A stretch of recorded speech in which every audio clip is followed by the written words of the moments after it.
So I was thinking about how I was out playing bar bingo and was laughing because I can't even manifest a fucking bingo at bar bingo, right?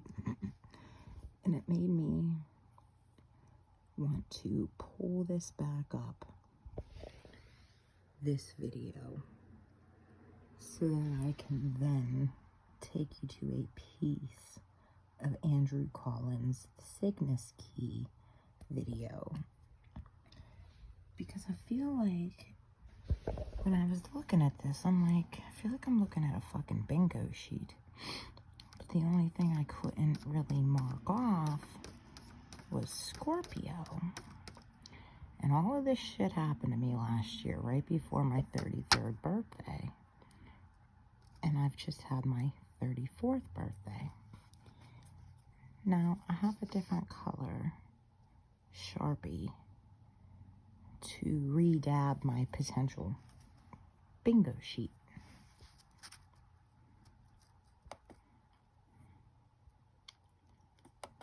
Other map that I did, this one is a map that I did not too long ago. I did put a video out about it. This was a Sirian Stargate Cosmic Grid update that I did. But essentially, I found a Cygnusian alignment right here. So if you look at Egypt, Mecca, this is Abadan, Iran, and we also have Göbekli Tepe. So these 4 quadrant points actually match and align cosmologically to the Cygnusian swan in the Milky Way. It actually creates the same shape, the same alignment as the actual constellation, these 4 points, these 4 touch points. Now, each one of these locations are actually represented by a different stargate, but you have to remember, Cygnus is connected with the Stymphalian birds, and Cygnus is interconnected with other stargate systems of the avian nations. Okay, so Göbekli Tepe sacred site, we have Cygnus Stargate. This is the planetary Northern Cross.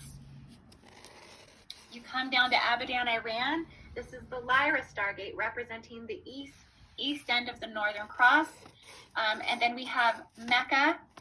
This is the southern aspect of the cross. This is the Aquila Stargate. This is actually the sacred site of Adam and Eve in Mecca, Saudi Arabia. And then we have Giza in Necropolis. This is represented kind of by a plethora of stargates, being that it's the 4th planetary stargate of the world. It's 12-dimensional, multi-dimensional, 13-dimensional. There's a lot of stargates that are interfluctuating here, but primarily solar stargate Draco and Regulus. And so this is the interconnections that, in terms of reincarnation, also Orion here on this gate as well, that when... Now,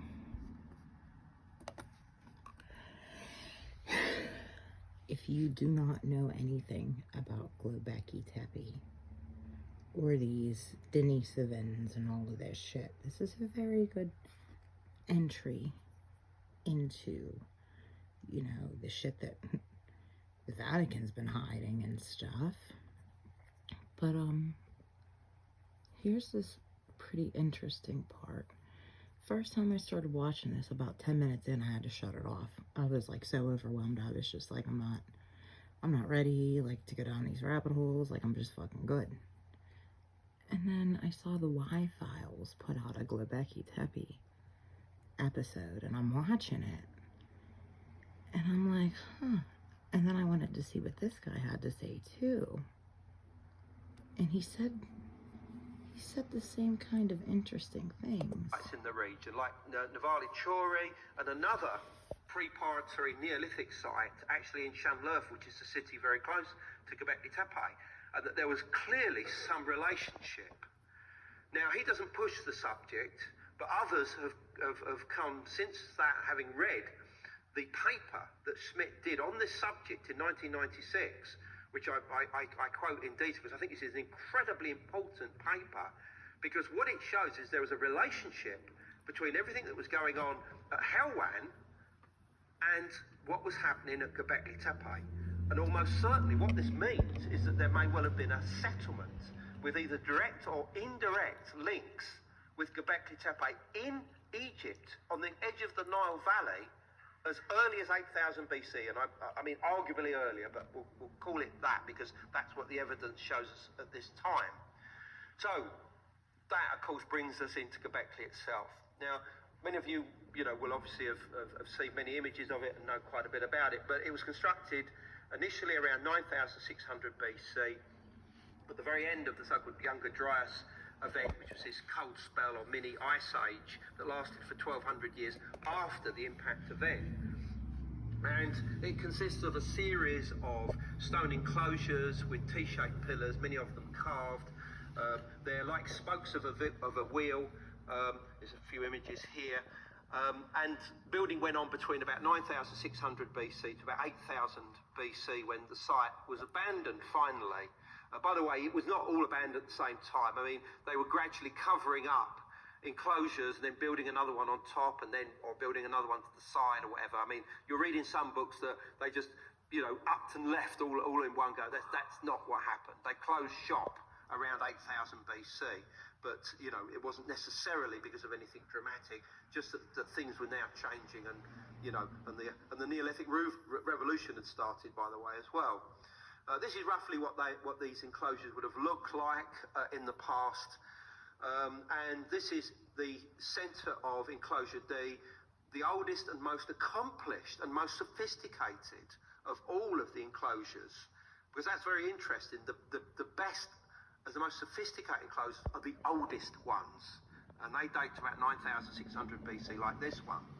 But what I discovered working with my colleague Rodney Hale, the engineer, is that the mean azimuth of the central pillars, these two huge great pillars that you see here, not only in enclosure D, but enclosure C, enclosure B, and enclosure H, all point towards the setting of the bright star Deneb in the constellation of Cygnus for the exact time frame that they would have been constructed based on carbon-14 dating and other stratigraphy and evidence that's come out to do with points and stuff like this.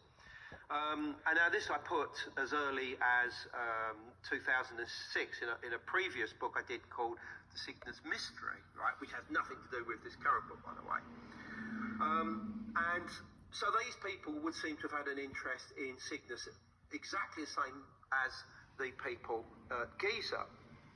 And enhancing this even further is the fact that at the back of three of the enclosures, oh, hold on, pressing the wrong buttons,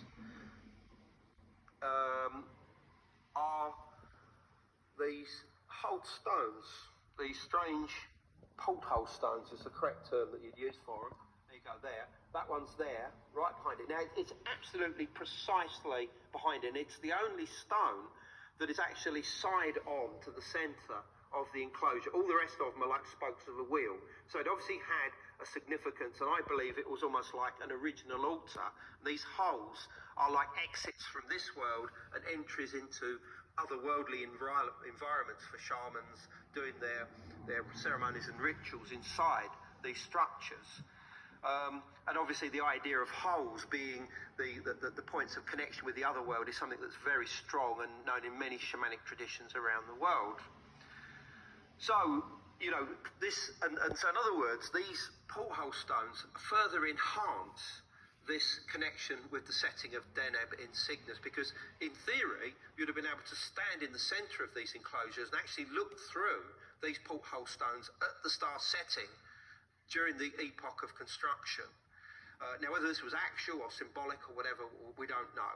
But, it's there, and I think that's important. So that's that. Oops, I'm going backwards. Sorry, pressing the wrong buttons.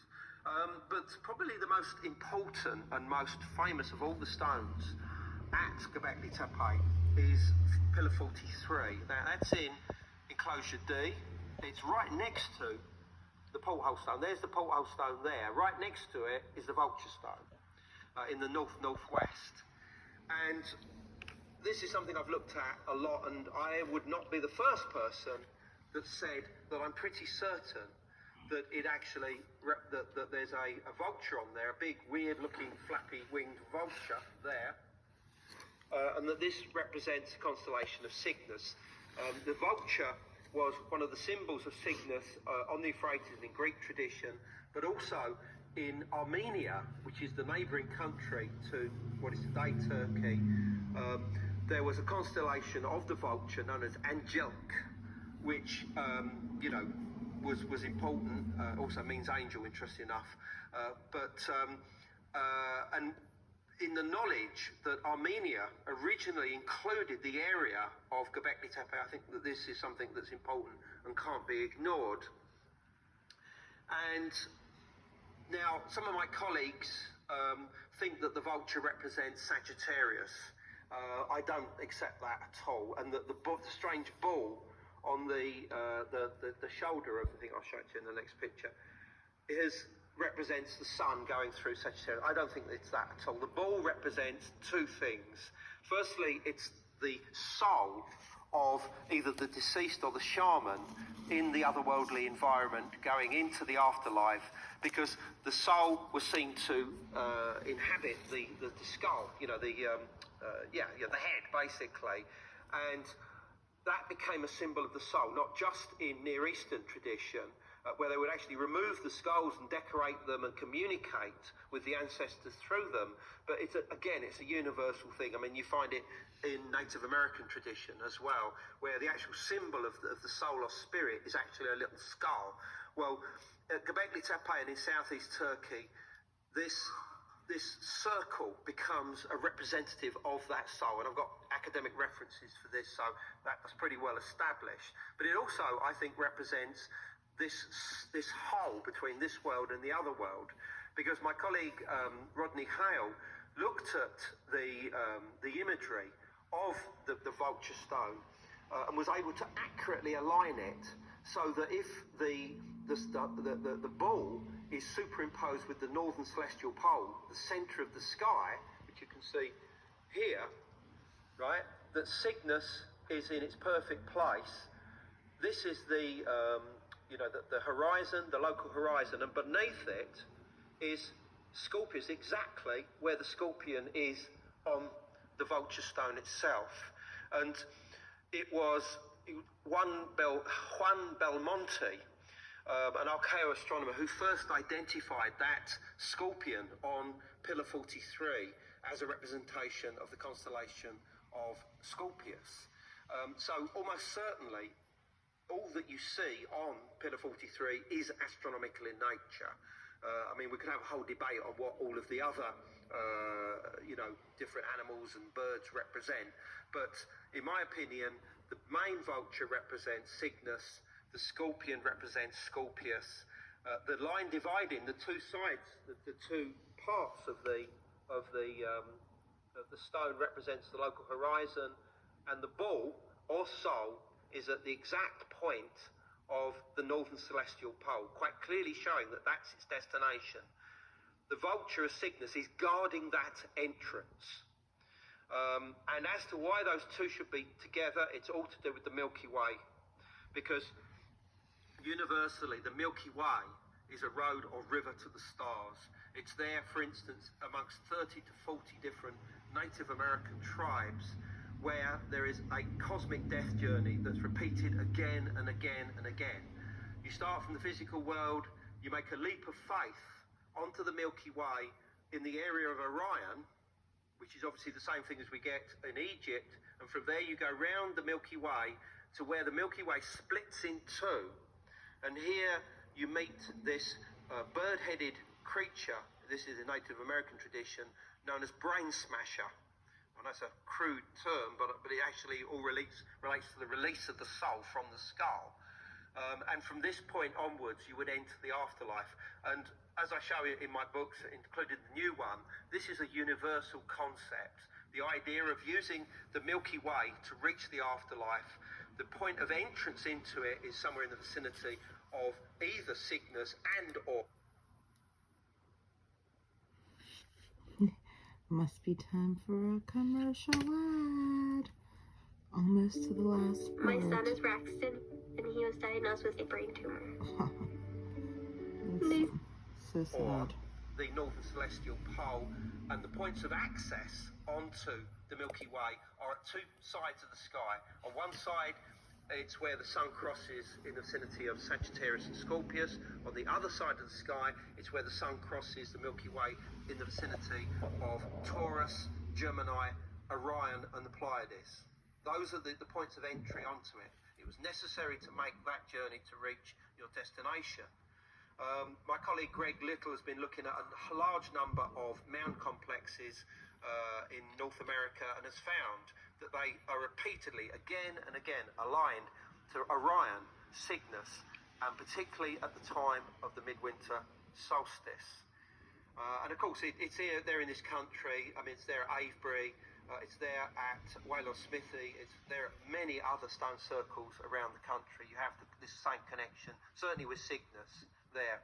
This was something that John who came up with the first stuff. But these ideas, anyway, are not new.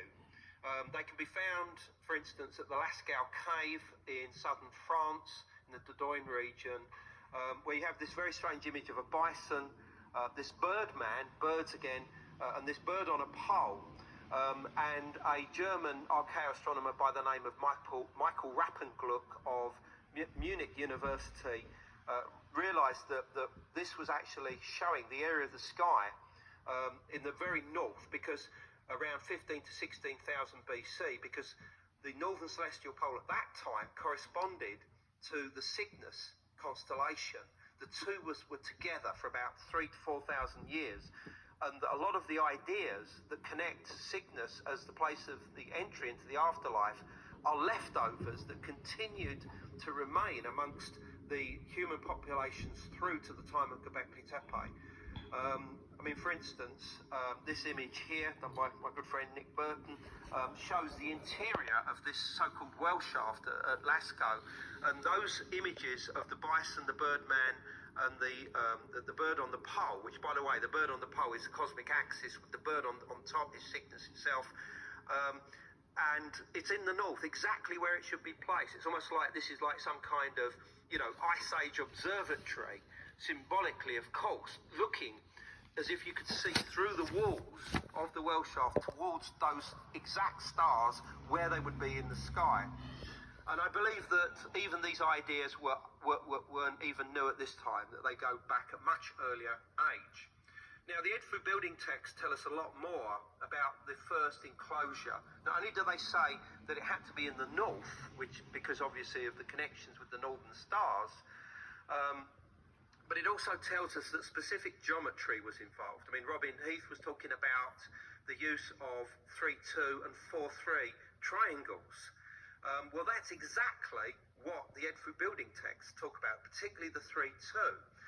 And we find this in the Grand Design at Giza, the 3-2 and the 4-3 triangles, which is something that is here, but unfortunately we haven't got time to go into today. But more importantly, and I think this is going to interest you far, far more, is that it's also at Göbekli Tepe. That is a perfect 4-3 ellipse, and that matches exactly the inner shape of enclosure D at Göbekli Tepe.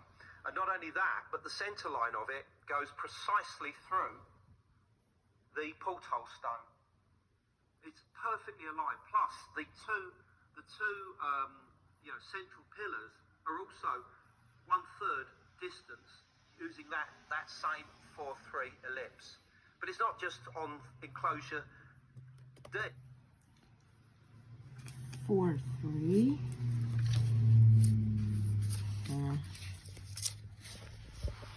Not 4-3. I've kind of got the mirror image in my age. I don't know, guys. I just feel like, feels like some kind of a bingo. I mean, clearly it looks like I'm probably Lyran. Lyran, Cygnus. I know I've had lifetimes in both places, and you know, it would probably take a lion being to rise Aquila and Cygnus, or Cygnusian, Lyran, and fucking Draconian stuck on, you know, fucking shit up together. I don't know. It just looks like if I was playing fucking bingo. And if somebody could walk into that area or somewhere around there and be able to maybe turn some gears, I don't know. Am I fucking crazy? Am I? If so, I mean, I don't know, pretty interesting. I would love to go see Pillar 43. Toodles.